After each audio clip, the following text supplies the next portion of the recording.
E aí, pessoal, vai começar mais um Microfonia Podcast. Aqui a gente conta tudo o que rola nos bastidores do rock and roll de microfone para microfone. Eu vou estar aqui com vocês toda semana ou quando pudermos para conversar com quem vive de rock e contar várias novidades. Quem produz microfonia sou eu, Bruna Calcanhoto Galvão, e a minha amiga e colega de curso, Lúcia Centeno. Nós estamos nas redes sociais do nosso monstrinho. Sigam lá, @microfonia podcast.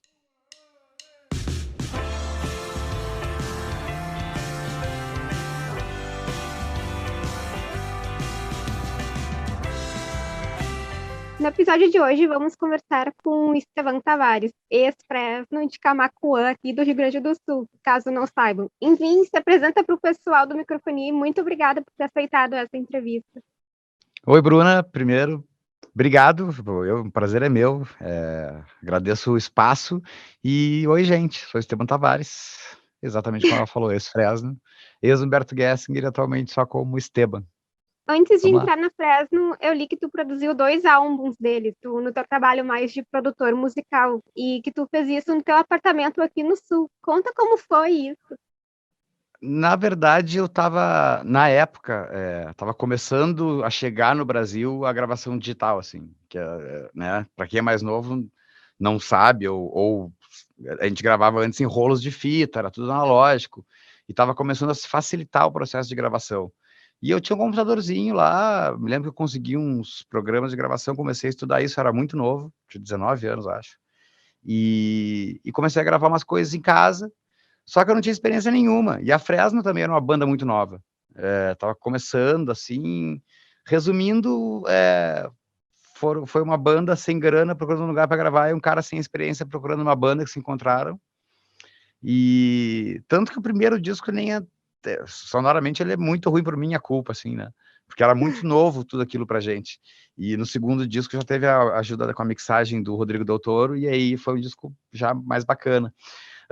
Mas foi isso, foi duas pessoas trocando experiências, duas pessoas não, né, mas uma banda e uma pessoa trocando experiências, porque a gente precisava se conhecer naquele momento, e isso, eu digo precisava, porque era uma banda que precisava de alguém para gravar, e eu precisava de uma banda também para gravar e aprender com aquilo. Então foi isso que nos uniu, assim. No segundo disco, eu já estava bem amigo do Lucas, aí também acabei fazendo algumas músicas com ele. E aí já foi um processo diferente. Mas a gente se conheceu e o primeiro disco ainda foi num apartamento legal, que eu morava com a minha mãe. Aí o segundo era um kitnet, assim, que tinha minha cama ali, um computador, e a gente gravou um disco, assim. Conta um pouco sobre a tua banda, que eu li que tu teve aqui no Sul, a Abril, eu acho que é assim se pronuncia mesmo, que só teve Uhum. um álbum. Mas o pessoal lembra bastante dessa banda? Como é? Tu voltaria a ter essa banda? Abril foi a minha inserção na cena emo da época foi com a Abril. E era a banda que eu tinha, a gente acabou gravando um disco, também com o Rodrigo Del Toro, de produtor, e Abril estava começando a virar uma coisa intermediária, né? Era uma banda que era bem pequena, estava começando a virar. A gente começou a vir para São Paulo tocar, e a gente já estava tocando com o NX, com outras bandas da época, tipo com Additive, com Sugar Cane, e estava começando a virar intermediário no cenário. Só que aí, nesse meio tempo que eu estava fazendo o segundo álbum já da Abril, veio o convite para a Fresno, né? E a Fresno era uma banda que na época estava estabelecida já, né? Uma banda que ainda era independente, mas estava muito estabelecida no independente. E para mim foi uma grande oportunidade, assim, eu não tive como medir na época, porque eu sabia que eu poderia ajudar pra caramba no trabalho da Fresno também, que não seria só para tocar, e que eu gostava dos caras, gostava das músicas, a banda estava pronta, assim, e eu tive que... Aí na época abriu, acabou acabando, é boa, mas acabou acabando, e hoje em dia é muito difícil a gente voltar por uma questão geográfica. O Cacique, que é o guitarrista, ele mora na Alemanha, o Cabeça e o Bel, que é o baixista e baterista, irmãos, né? Eles moram em Porto Alegre, eu estou em São Paulo, assim, então, assim, o lance da pandemia já dificultou demais a coisa de a gente viajar. Então, eles têm a vida deles, eu tenho tenho a minha agenda de shows, eles têm as deles, com os trabalhos que eles têm lá no Rio Grande do Sul, o Cacique está na Alemanha, a gente precisaria, para fazer um disco, mesmo se eu ou os meninos compusessem as músicas em casa e a gente juntasse depois, pelo menos passar um mês juntos. E fica muito difícil tu fazer isso quando tem um cara da Alemanha no processo. E não tem graça fazer sem ele, entendeu? E mesmo que ele grave de lá, a Abril sempre teve um espírito de banda, a gente sempre fez música junto no estúdio, assim, a gente nunca ficava fazendo coisa pronta em casa e falando vai ser assim. Então, a gente sempre teve aquele espírito de ir pro estúdio, fazer música, e não teria graça eu fazer um disco da Abril aqui no meu estúdio e mandar para os meninos tocarem, ou eles virem para cá passar o fim de semana e gravarem só. Eu acho que faltaria muita coisa. Não digo que eu nunca voltaria, porque, quem sabe, durou pouco tempo, mas foi o grande amor da minha vida ter essa banda. Mas a gente precisaria geograficamente estar mais perto para que todo mundo pudesse estar presente. Eu não gostaria de fazer ela sem nenhum deles. E como está sendo os seus projetos solo desse ano? Esse ano foi estranho. Esses últimos 2 anos foram estranhos, né? Eu achei que eu ia produzir muito mais coisa, de fazer mais música, lançar mais, e acabei não fazendo, porque, na verdade, a gente achou que a coisa deu 2 meses, acabou durando, ainda tá aí, na verdade. Então, eu fiquei muito inativo no conceito de composição, assim. Aí eu acabei tendo uma ideia, né? Na verdade, quem teve essa ideia foi meu produtor, na verdade. E ele falou assim, cara, por que tu não lança um disco acústico com o que tu considera mais legal que tu fez até hoje? Mas acústico mesmo, sem bateria, sem nada, saca? Tipo, aí eu falei, boa ideia, até porque eu preciso de um tempo a mais para lançar o que seria um conceito do meu disco novo. Não quero lançar um disco novo só por lançar com um monte de música parecida com o que eu já fiz. Então, eu resolvi fazer um disco acústico que está sendo gravado nesse momento, né? Não, eu já gravei todas as minhas partes, só que ele é um disco com muitas participações. Tem a Roberta Campos, tem o Duca Lendecker, tem o Nando Reis, tem o Felipe Cato, tem o Bente, tem o Hélio Flanders, do Vanguard. Eu não quero esquecer ninguém. Tem o Diego Oliveira, que é pianista do Fito, e hoje baixista, e é o produtor, né, ganhador do Grammy. Tem muita gente. O Diego Dias, da Vera Louca. Quer dizer, eu peguei tudo que eu achava de mais legal que eu tinha feito, e que às vezes até ficou meio esquecido no tempo, assim, porque como eu sempre fui um artista independente, muita gente não teve a oportunidade de conhecer essas músicas. E relançá-las em formato acústico é muito legal, mas aí foi realmente o momento que eu achei que eu poderia chamar pessoas que eu sou muito fã para cantar comigo e ver se eles aceitariam. E aí as pessoas que eu contatei, assim, foram super bacanas, e agora eu tô terminando de gravar eles, né? As participações especiais a gente grava por último sempre, mas eu tô super feliz, assim, de começar a mostrar para o pessoal esse disco, e vão sair 2 releituras também de outras bandas que eu gosto muito, coisa que eu nunca fiz, porque eu vou lançar uma música do Humberto, que é Vida Real, que foi gravada pelo Gessinger Trio na época, depois o Engenheiros fez uma versão, e vou lançar também o Ao Fim de Tudo da Cidadão Kane, né? Que foi, acho que o penúltimo disco gravado com a Cidadão Kane ainda em existência, assim, que é uma música do Duca Lendecker também, e é o Duca que vai mixar esse disco. Quer dizer, eu falei demais, mas é que falei que fui improdutivo, mas estou fazendo um disco bem bacana, assim, no final do ano. A gente sempre aceita spoiler, então se quiser dar mais algum.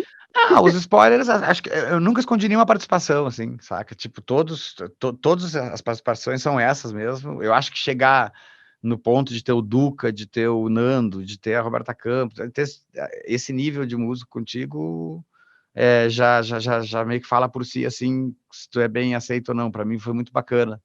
E eu não sou da indústria, não teve negociação para isso, foi tudo uma amizade que a gente tem e um respeito pelo trabalho um do outro. Então, tô super feliz, na real. E qual foi o seu maior desafio com a banda Fresno? Eu acho que o Lucas falou uma coisa muito interessante esses dias. Eu lembro de várias, eu sempre conto as mesmas histórias, mas aí tu ouve outras histórias assim que são engraçadas. A gente teve. A Fresno foi engraçado porque a Fresno.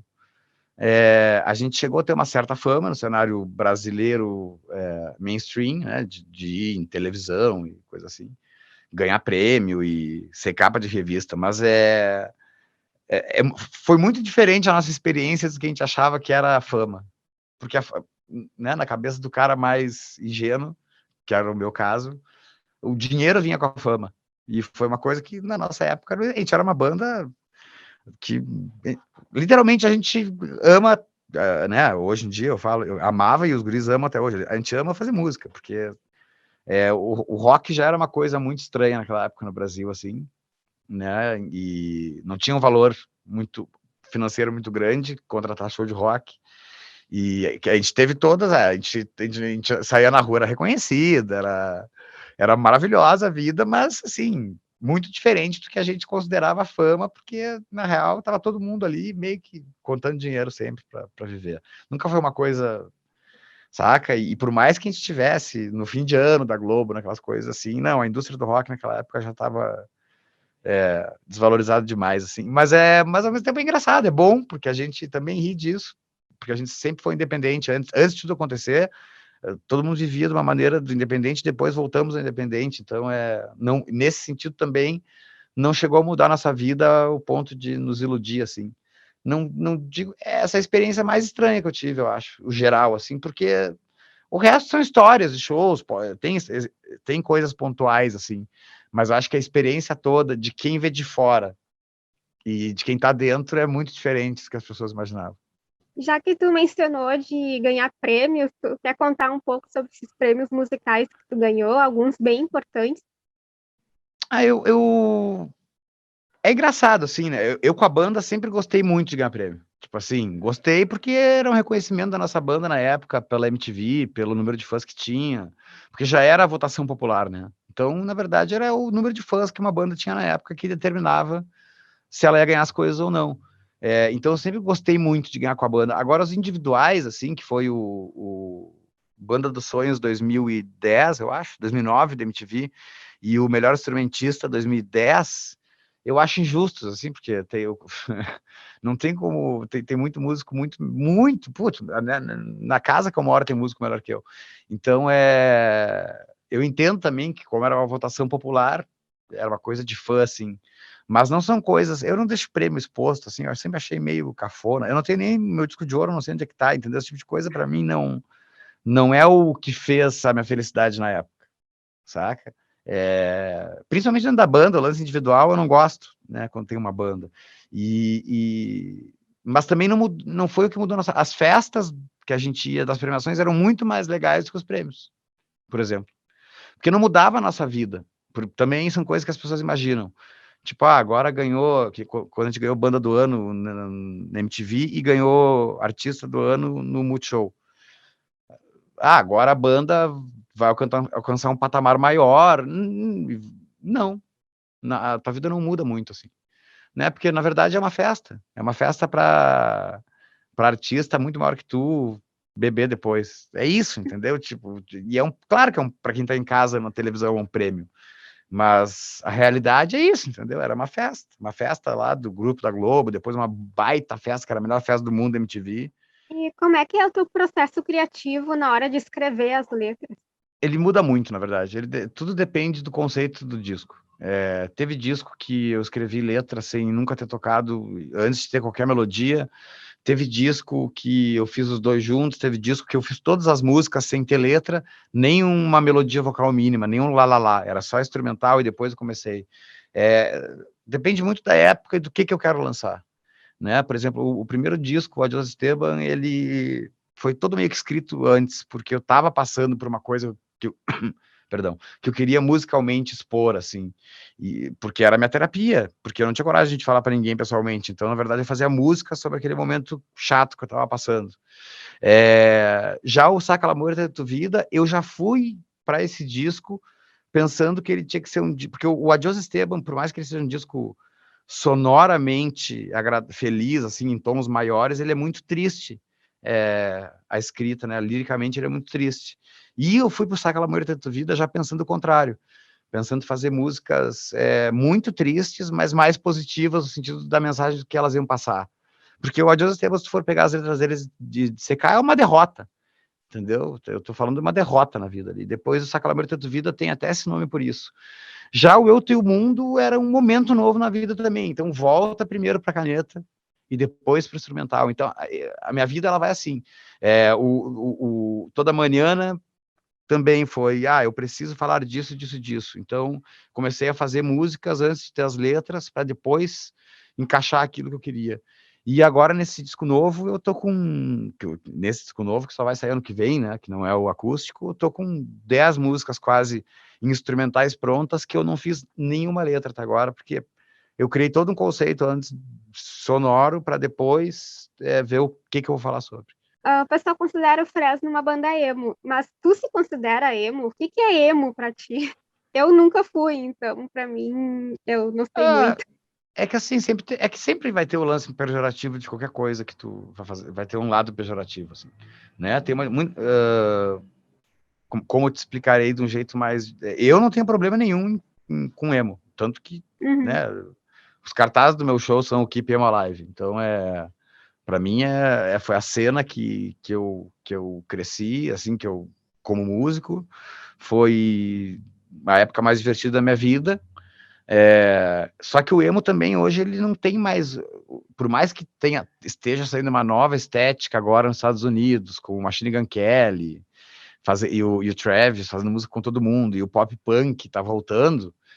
O emo, depois que ele perdeu o core, do emo core, virou o emo, ele é um estilo mais de escrita hoje para mim do que sonoro.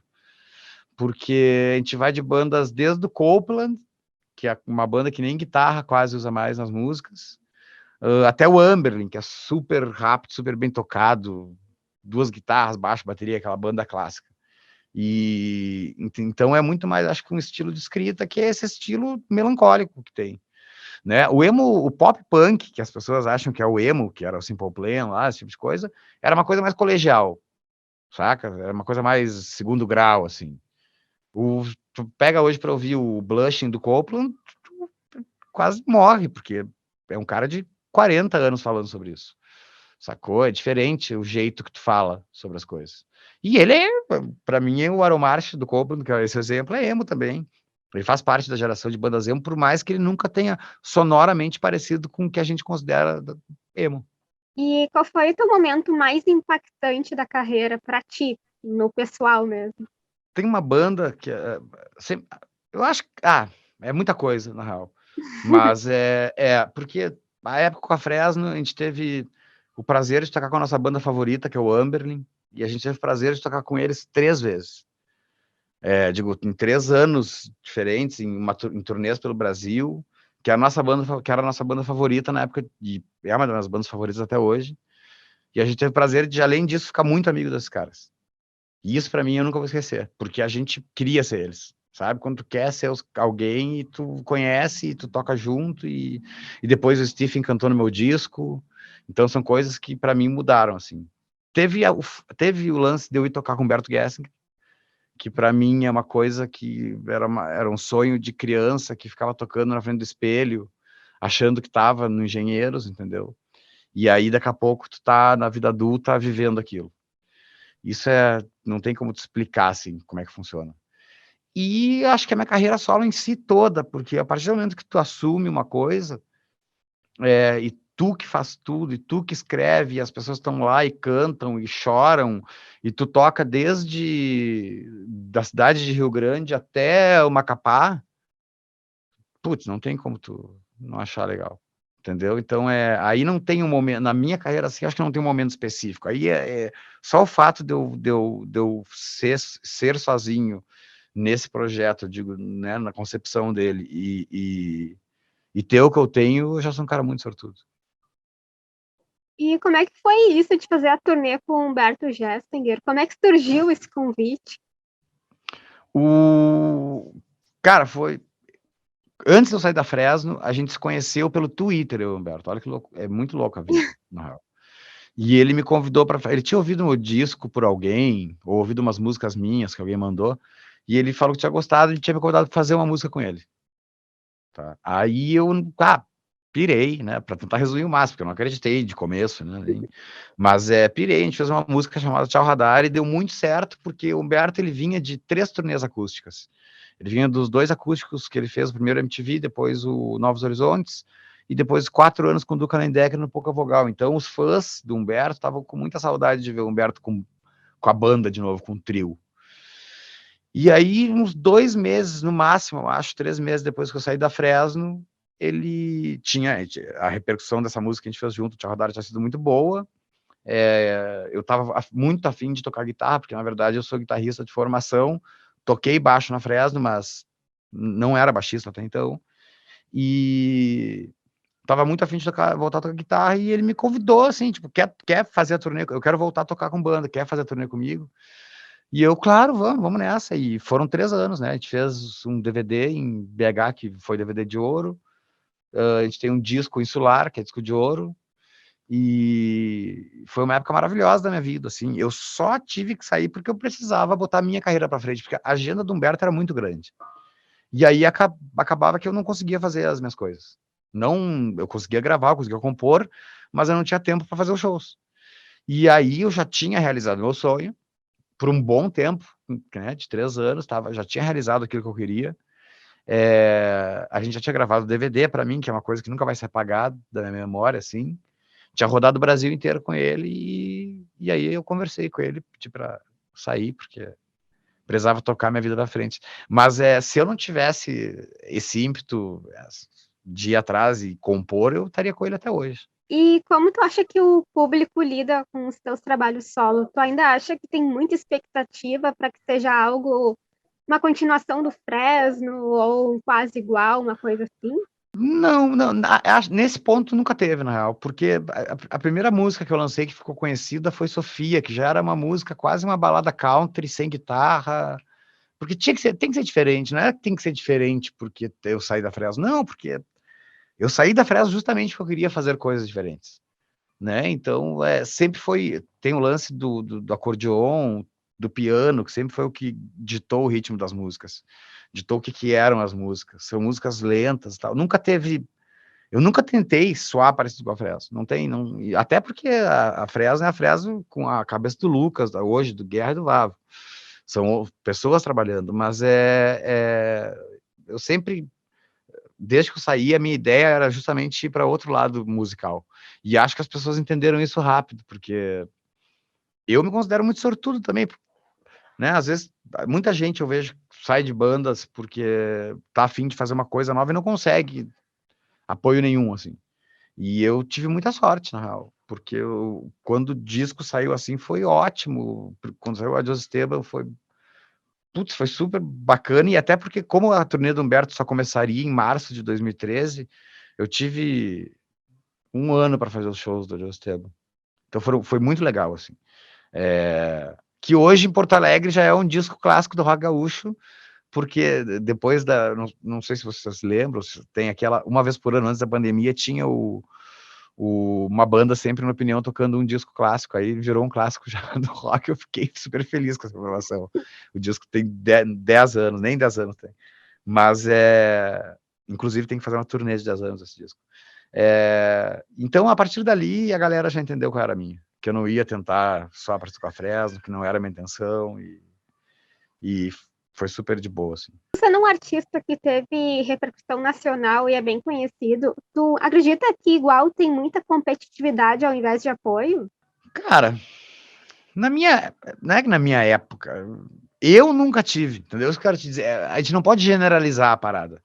Eu conheço milhares de bandas que nunca competiram com nada, sempre se apoiaram. A gente vem de uma cena onde eu consigo fazer o meu show super, né, para super baixo, super, e tocar com Glória na mesma noite, que o público tá super de boa, a gente sempre se abraçou nesse sentido. Tem pessoas que eu conheci na cena que, claro, mudaram a cabeça, mas isso acontece em qualquer meio, na real. Eu não posso falar assim que a gente não se ajudou. Acho que foi a cena de rock nos últimos anos que mais se ajudou. A gente saiu, todo mundo, desde que a gente começou a ficar famoso dentro do underground, foi até antes de eu entrar na Fresno, era uma cena que tinha no Hangar 110 aqui em São Paulo, que é o maior bar de rock, quem sabe, para mim. E essa cena se espalhou pelo Brasil, assim. Tanto que a Fresno teve que vir para São Paulo para fazer parte dessa cena definitivamente, assim. E todo mundo ali estava junto, né? Tanto que todo mundo assinou na mesma época contrato, todo mundo fazia turnê junto, a gente sempre foi amigo, assim. Eu não sou uma pessoa competitiva também, para mim pouco importa esse tipo de coisa. Então, claro que tiveram bandas maiores que as outras no sentido de fãs, no sentido de aceitação do público, porque Cada uma tinha um estilo diferente, mas isso aí não é competir, isso aí é o mérito de cada um e o jeito que as pessoas trabalham. Então, para mim, sempre foi super de boa, assim. E tu acha que tem muita gente que fica puxando teu saco por ter sido da Fresno ou coisa assim? Eu te falei, quem vê de fora não entende como é que funciona a realidade da gente. Eu não tenho nada para oferecer para ninguém, a não ser minha amizade, é isso que eu quero dizer. Eu não sou a pessoa mais normal do mundo, assim. Por mais que eu tenha passado por coisas que não são comuns, que nem eu imaginei que eu ia passar, não é uma coisa que mudou a minha perspectiva do mundo, nem mudou a minha vida drasticamente, assim. Se tem alguém que acha isso, né? Porque tem o fã, que ele é um puxa-saco do bem, porque ele é fã do teu trabalho, mas digo assim, as pessoas mudam, claro que as pessoas mudam contigo, até tua família muda contigo, a partir do momento que tu apareceu na Xuxa, entendeu? Porque eles têm aquela ilusão de que tu virou uma pessoa mais importante por este fato. Mas só que na tua vida não muda porra nenhuma. Então que nem eu falei, eu tenho uma ótima amizade para oferecer para todo mundo que eu conheço. Mas mais nada, e não adianta, entendeu? Tipo, eu acho que se alguém tenta me bajular pelo meu passado, ou pelo que eu fiz, o que eu faço agora, não vai ganhar muita coisa, porque eu não tenho muito a oferecer. E a pergunta que nunca pode faltar por aqui é qual foi a situação mais estranha ou engraçada, ou os dois, que tu presenciou nessa tua carreira musical? Bah, deixa eu tentar falar por mim, para não deixar ninguém mal. Cara, putz, olha que pergunta. É que para mim tudo era tão normal e anormal ao mesmo tempo, todo fim de semana, que eu não consigo te dizer muito. É que a Fresno era uma banda muito comportada, tá? O Humberto é um cara extremamente comportado, né? Então, assim, a gente nunca teve episódios com membros de bandas, assim. Mas eu acho que a situação mais bizarra que eu passei foi ter feito uma viagem junto com meus grandes amigos, mas ter feito uma viagem junto com a Cachorro Grande. Que foi Fresno Cachorro Grande quando a gente foi tocar em Minas Gerais, no Mineirão, assim, um troço enorme pra nossa cabeça. E foi a coisa mais bizarra que me aconteceu, porque você não tem ideia do que é uma viagem de ônibus de 10 horas com a Cachorro Grande. É tipo, pode ser para alguns o céu, para outros pode ser os 7 infernos todos num só. E claro que eu sempre fui muito amigo deles, mas Uhum. deveras foi uma das situações mais bizarras que eu tive na minha A vida. gente, a gente já entrevistou o Gross aqui. É que o Gross, ele até é mais...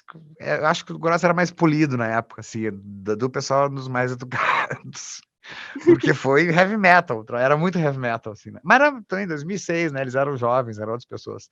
Mas eu também era um jovem, mas foi uma das Em coisas mais 2006 eu loucas. tinha 8 anos, então. E eu tô falando de só uma viagem que eu fiz com eles, eu não tô falando de uma turnê com eles, porque eu acho que se fosse uma turnê, eu teria enlouquecido. Ai, ai, não pode dar nenhum spoilerzinho do que era essas viagens, Não, uma era só. historinha. Não, o que eu quero dizer assim, é que pra mim era muito novo, porque assim, a Cachorro Grande vivia o rock and roll. Aquele rock and Uhum. roll do livro, aquele que falam nos documentários, entendeu? Tipo, eu não preciso falar muito mais do que isso, entendeu? Tipo, para Uhum. deixar subentendido tudo que tinha na época. Entendo. E para mim, que era um cara novo ali chegando, eu me diverti pra caralho, mas eu me lembro que os caras da Fresno estavam em choque, assim, espantados. Saca? Tipo, meu Deus, o que a gente tá fazendo aqui? O que tá acontecendo? Eu tava achando tudo o máximo, porque era o meu primeiro show com a Fresno, e ao mesmo tempo eu tava viajando com os caras da Cachorro Grande, que era uma banda que eu gostava pra caralho, e tava conhecendo todo mundo. E então eu me diverti muito, mas eu tenho certeza que se perguntar para outros integrantes da Fresno na época, eles não se divertiram tanto. E qual é a tua música favorita do teu trabalho solo? Putz, ruim se julgar, mas a que eu ouço assim e acho que é uma grande evolução minha é Temporal. Temporal para mim é a música que eu mais admiro, assim, que eu fiz. Se dá para se auto-admirar, assim, é isso. E qual é a música que tu julga mais difícil que tu fez? Ah, boa pergunta, hein? Sério mesmo, perfeito, porque nunca ninguém me perguntou isso. É mais difícil de fazer.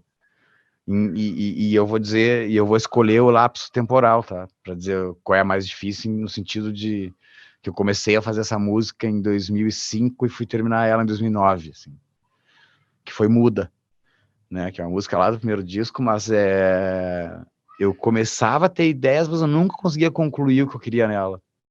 Então, até eu conseguir terminar essa música, foram mais de 4 anos. Claro que eu não ficava todo dia tentando, né? Eu deixava ela 6 meses parada e depois voltava para ver se eu tinha outras ideias. Mas até eu terminar ela, foram 4 anos. E qual o teu recado para a galera que está começando na música? Cara, hoje, é sério que eu vou dizer, e não tô, por favor, tentando tirar onda com ninguém, é porque realmente isso acontece. Essa resposta seria totalmente diferente antes, porque hoje, sempre, a música eletrônica existe há muito tempo, mas eu digo assim, hoje, a música eletrônica é muito, muito forte no mundo inteiro. Então, o músico se encaixa dentro da música eletrônica já, né? Não tem mais aquela separação que tinha antes do DJ ou do beatmaker, do músico. Não, eles são músicos. Então, são relações diferentes, né? Do que era na época comprar um instrumento putz, não tem dinheiro para comprar corda, saca? Ou ter a pior guitarra. E hoje a gente está mais fácil as coisas, porque o computador está aí há tempos como uma coisa popular, a internet está aí há tempos como uma coisa popular. É mais fácil tu aprender também sem ter que gastar dinheiro, o que é muito ruim para quem é professor, mas é o que o YouTube está aí para isso. Ele te ensina muita coisa sem tu gastar um centavo, e aprendendo como músico. Eu acho que. Mas pelo menos uma coisa que não muda na minha resposta desde sempre é nunca te leva a sério demais, porque senão o tombo pode ser muito forte. E o tombo, ele não veio para pouquíssimas pessoas. Ele não veio para o Caetano Veloso, para o Gilberto, para o Chico. Agora, todo mundo já passou por um tombo no resto da indústria. E até as maiores bandas que a gente conhece hoje, brasileiras, já passaram por um tombo. Então, quando vem, se tu te levar muito sério, se tu achar que tu é a salvação do mundo, e tu achar que teu trabalho é maravilhoso o tempo inteiro, não que tu não possa admirar o trabalho, mas achar que aquilo é a melhor coisa que está sendo feita, e te sentir um injustiçado, ou te sentir, não te sentir privilegiado por estar num lugar bom, quando tu perder isso, porque todo mundo decai no sucesso, e o sucesso é uma variante, às vezes tu volta a ter sucesso, tu deixa de ter sucesso por um tempo, tu volta de novo. Essa montanha russa, e se tu te levar muito sério, tu não vai conseguir sobreviver quando passar por ela. E agradeça se tu toca e faz dinheiro com isso, te sustenta com isso, porque eu seria muito feliz ainda tocando na noite de Porto Alegre, tocando cover, porque eu já me sustentava sendo músico. O que aconteceu na minha vida foi uma sorte para mim, e eu sempre vou encarar como sorte, e acontece para pouquíssimas pessoas. Tu poder sair, conhecer o Brasil inteiro tocando, hoje tá aqui em São Paulo, ter um estúdio, gravar meus próprios discos, foi uma sorte que aconteceu na minha vida, que poderia ter acontecido com outra pessoa também, e não aconteceu. Então, te alegra, assim, se tu consegue viver da música de algum jeito, já é uma mega vitória. E quais as tuas influências de trabalho? Cara, é muita coisa, né? Porque se a gente for pegar cada época da minha vida como pensando musicalmente, né? O que eu estava ouvindo, às vezes por exemplo, meu artista favorito sempre variou entre o Paul McCartney e o Steve Wonder, assim, né? Com os dois artistas favoritos. Sempre vi muito isso, mas isso não refletia nas minhas músicas com a Fresno, por exemplo. E porque para Fresno eu também tinha artistas favoritos que eu ouvia pensando mais do que seria o meu trabalho como músico, e não a minha paixão por música. Mas ao mesmo tempo não quer dizer que o Steve Wonder não foi uma influência para mim, porque eu ouvia ele o tempo inteiro, então eu admirava aquela música o tempo inteiro, fazia eu estudar outras coisas, que, quem sabe inconscientemente eu posso ter aplicado nas minhas bandas. Claro que aí depois no Esteban fica muito mais claro esse tipo de influência, e aí começa a influência latina também, do Fito Paz, do Luiz Alberto Spinetta, do Charly Garcia, tem muita influência das bandas do Rio Grande do Sul, clássicas, o Nenhum de Nós, a Cidadão Quem, Engenheiros, e aí isso começa a ficar mais evidente no meu trabalho, e pós-Fresno. Então as pessoas, elas não mudaram muito durante os anos. Claro que eu conheço bandas novas, mas eu acho que a formação do caráter musical lá atrás tá entre os Beatles, o Paul, o John Lennon, e aí, claro, o Steve Wonder, o Fito Paz, o Humberto Gessinger, o Duca Lendecker, o Teddy Correia. Essas pessoas, assim, que eu ouvi, que mudaram minha vida e fizeram eu tomar as escolhas que eu tomei de ser músico, né? Claro, eu comecei a tocar guitarra por causa do Slash do Guns N' Roses, mas eu comecei a querer ser músico profissionalmente por causa de outras pessoas, e elas meio que nunca mudaram, assim, eu continuo muito fã de todas elas. Bom, eu vou para a pergunta final, então. Como foi criar o Clube Esteban, que foi um meio na pandemia que tu teve para ter uma renda extra até para viver? E eu admiro que tu não teve vergonha de expor esse outro lado do artista passando dificuldade nessa pandemia terrível. Mas é que não é uma vergonha de expor, é uma necessidade de mostrar que primeiro, todo mundo que as pessoas consideram artista não necessariamente são bem-sucedidos financeiramente com a obra que fazem, são felizes, têm uma vida legal, mas não quer dizer que eu possa comprar uma passagem agora e sair viajando, eu nunca fiz, raras vezes eu fiz isso, entendeu? E chegou num ponto em que a nossa fonte de renda principal, que é o show, acabou. E aí tu tem uma reserva de dinheiro, tu vai fazendo para situações dramáticas, mas tu não imagina que ia durar tanto tempo. E uma hora isso acaba. E aí tu começa a conviver com problemas da vida que são aquelas coisas lá quando tu vai morar sozinho, quando tu é muito jovem. Cortaram a minha luz. Mas, pô, depois de tu... Aí que eu falo que tem uma coisa muito doida, assim. Tu tem um disco de ouro em casa e alguém cortar tua luz. Porque tu chegou num ponto que tu não tem mais grana, entendeu? Tipo, não tem muito o que fazer. E aí também, é claro, veio a ideia das lives e tal, mas foi inesperado. E eu sempre fui muito aberto quanto desmanchasse a imagem do artista com fã, né? Eu sempre fui muito aberto no Twitter, para quem me conhece do show, sabe que na maioria das vezes, quando eu tenho tempo, quando eu tô viajando de uma cidade para outra, eu chego antes do show, fico na frente dos lugares, depois saio com a galera do show, sou muito ligado ao fã.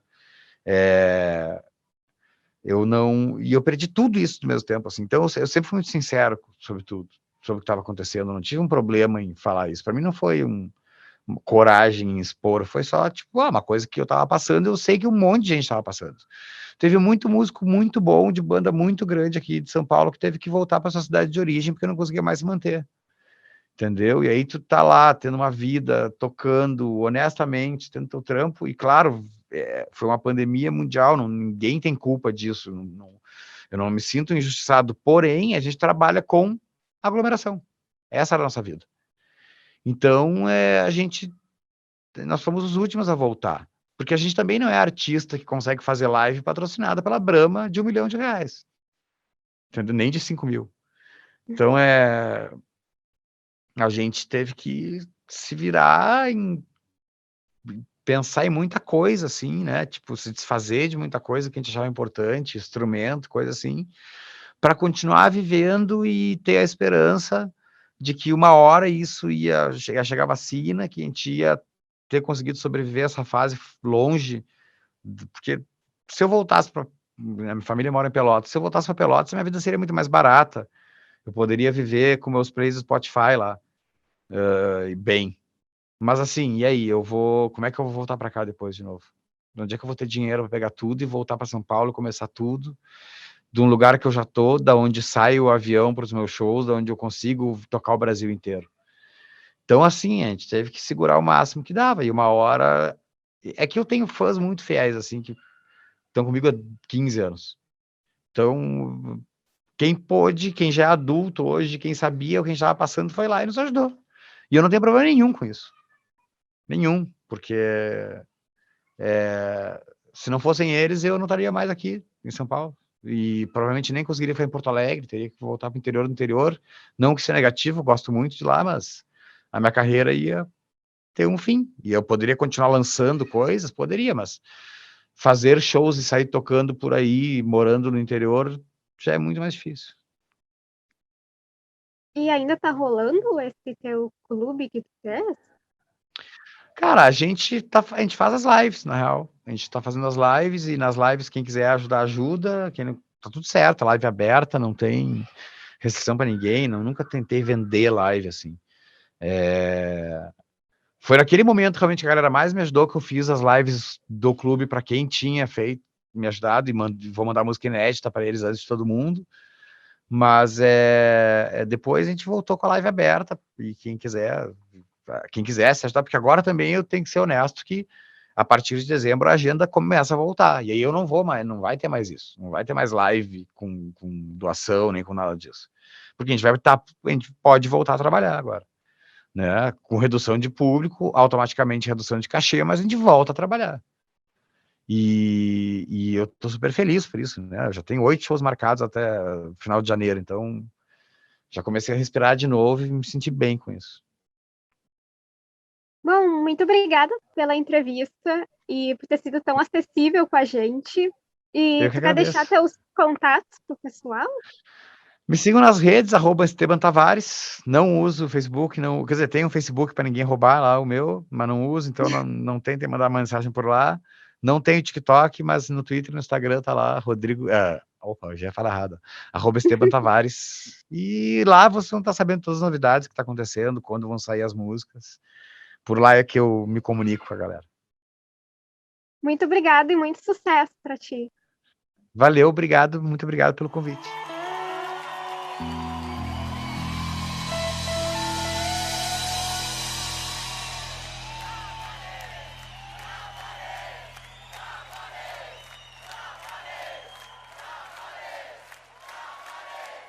Galera, vocês são demais. Obrigada por nos acompanharem até aqui. E, sério, gente, tem muita coisa bacana e a gente vai estar sempre tentando mostrar isso para vocês de microfone para microfone. Sigam para ver. Nosso Insta é @microfoniapodcast e a gente está sempre tentando mostrar alguma novidade. No meu perfil também, se tem alguma loucurada, só procurar lá, @BrunaRGalvão. E deem aquela stalkeada básica na minha amiga e colega de produção, @LúciaH.centeno. Deixaremos na descrição. E até a próxima! Valeu. Obrigado, meninas. Obrigado. Muito obrigado pelo convite. A gente que gente que agradece, agradece. foi muito massa. Quando precisarem, só chamar.